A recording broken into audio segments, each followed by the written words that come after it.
All right, Jacob, Cantor Jacob Yaron. It's a pleasure to sit with you today. So we're going to start with an easy question. How long have you been a cantor? How long have I been a cantor? As long as I know. I started as a kid. When I was 7 years old, I went to a synagogue and was a very good cantor there, and I started to sing and kind of imitate him and all that, and he was very good. That was in Romania. In fact, he was here in the United States after a while, and I went to school, to high school, and then in 1949 I left Israel and I left Romania and I went to Israel, and I came there in 1950 and I stayed there for until 59. And in 59 I came to the United States to go, and I went to conservative in Israel, but I went to Mannes College of Music in New York, and then I did all kinds of jobs, and I sang at Carnegie Hall and this and that, and then I got a job in 69 I got a job at the community synagogue for 34 years, from 69 to 2003. Was that your first pulpit? That was my first Like reform complete. I had a few jobs out on the island, but seeing that I know Hebrew and I knew Hebrew from Israel and all that, I knew it was easy for me to learn the stuff. So this was your first full-time job? A full-time job. As an invested cantor? Full-time, yeah, at the community synagogue. And you yes. came here when? In 69. So what do you remember about the early days? The early days? Mm-hmm. I remember... When you first started? I remember Rabbi Rosenberg was a wonderful, pleasant person, very learned, and anytime anybody complained about me because I was teaching bar mitzvah kids, and I was very demanding of them to practice. I said 4 words a day keeps the cantor away. So you have to study 4 words a day, and I showed them how to do it, and to repeat every word 15 times, and 15 and 15, and do 15 together, and then 15, 15, 15 together, and then all together about 5-6 minutes, and you learn. And in the 34 years, all the bar mitzvah kids that I had, there was not one that fell on his face and made a mistake and all that.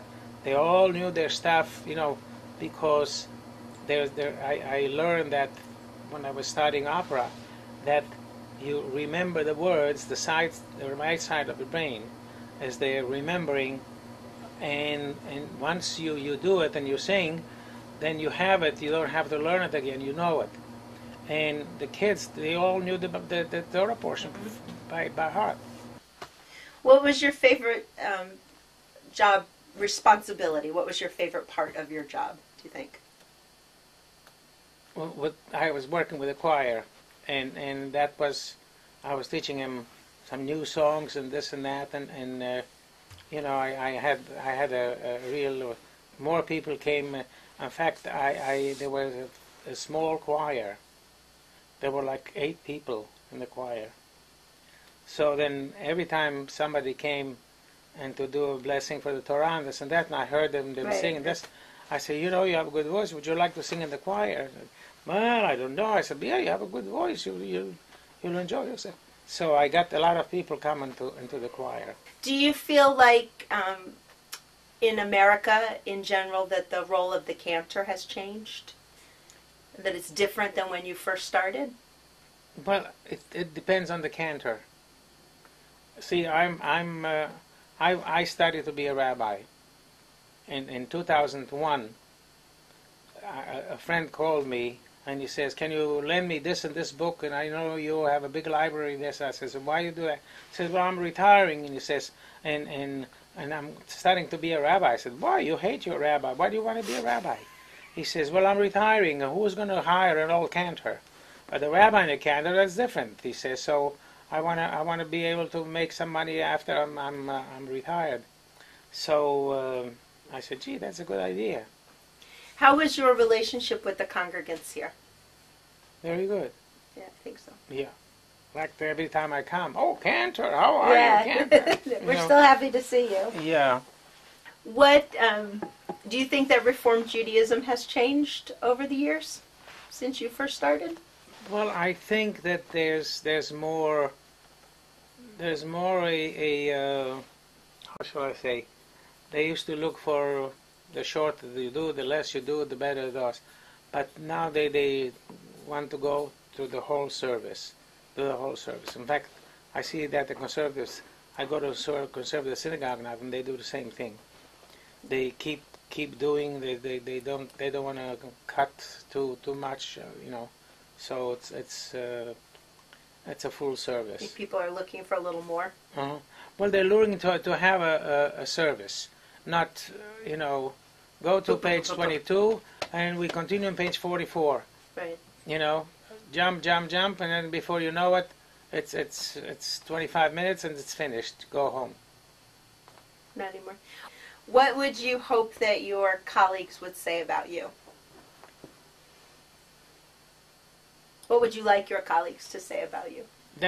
I was a good guy. You are a good guy. Any other comments? Any comments? It's your moment.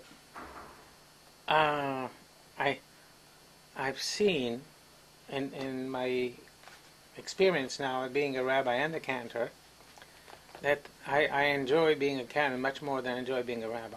Interesting. Well, I want to say that thank you for letting me interview you, and this congregation has been blessed to have you as their clergy for so long, and I feel honored to follow in your footsteps. So, you have big shoes to fill. I feel honored that you followed my footsteps. Thank you. You're worthy. Thank you. Thanks. You have a good voice. You Thank have you. a good voice, really good. Thank you. All right.